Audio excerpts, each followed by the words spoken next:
farming, I really believe in it because it is one of the best ways that we have at this time to know how our food is produced.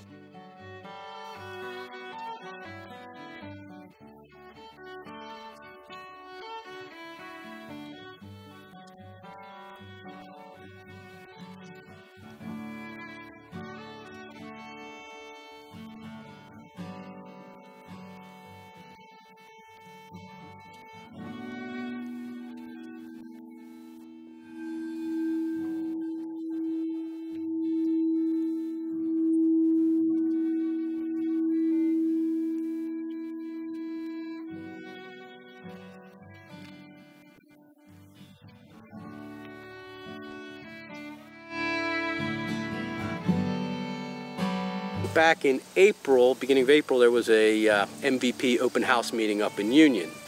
And I was talking to, there were 3 different FERC officials at that meeting.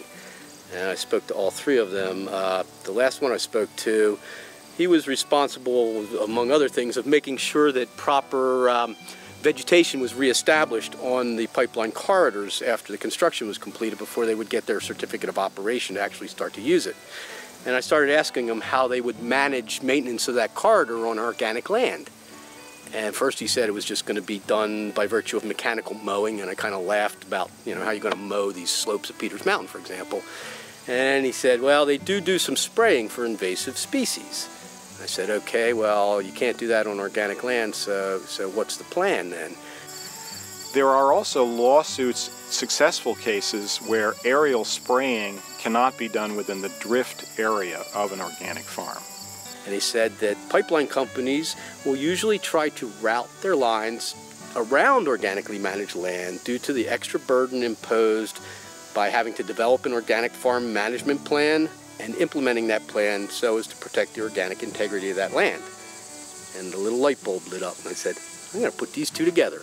We're going to self-proclaim the Monroe County Organic District, and we're just going to come up with as many people that are willing to say that they're managing their land organically as possible. And the hope was to get a critical mass of those people that would be enough in the way of the proposed routes that it would cause enough extra problems for MVP, and that they might have to consider alternate routes or weigh those extra costs of protecting that land. So it was the hope that would at least slow them down, if not possibly change the route. And if we could get anybody to actually have the route changed because their land was organically managed, that could create a real domino effect of the next landowner and the next landowner saying, I want to sign up too. What we did was put a press release in the Monroe Watchman saying, you know, help stop the pipeline, go organic. We ended up with, by the time of the submission to FERC and MVP, we had 47 affidavits representing over 3,500 acres of land in this county. A lot of these people said that they were just now transitioning to organic, which carries the full protective weight of the law from the day you declare yourself in transition. So long as you're following the organic standards rules, you have all the protections of that law.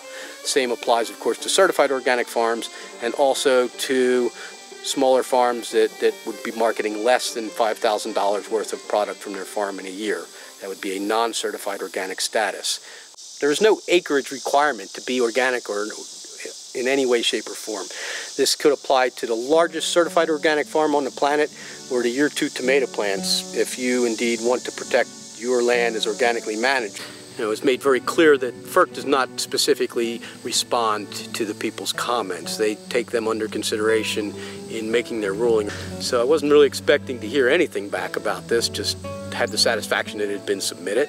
But I learned just last week that as a result of the affidavits and comments I submitted to FERC and MVP, as well as comments from a Craig County resident, Bill Wolf, who is a major organic industry player in a number of ways, that both his comments and mine actually resulted in MVP. Contacted the USDA National Organic Program and made that call on June 18th to inquire about the nature of the program and its impact on their construction.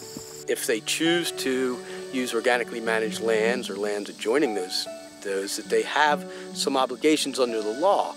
The organic district concept is an excellent idea for the community, for the local farmers, and it is truly an obstacle to these pipeline companies because they have to address changing their normal practices.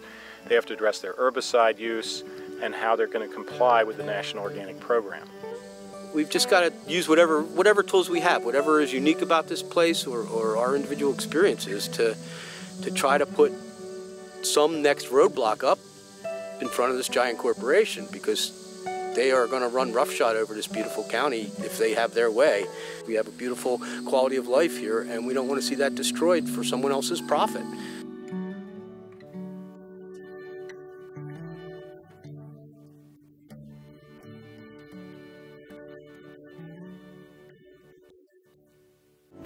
Stand up for what we're going to believe in. We're going to shut that pipeline.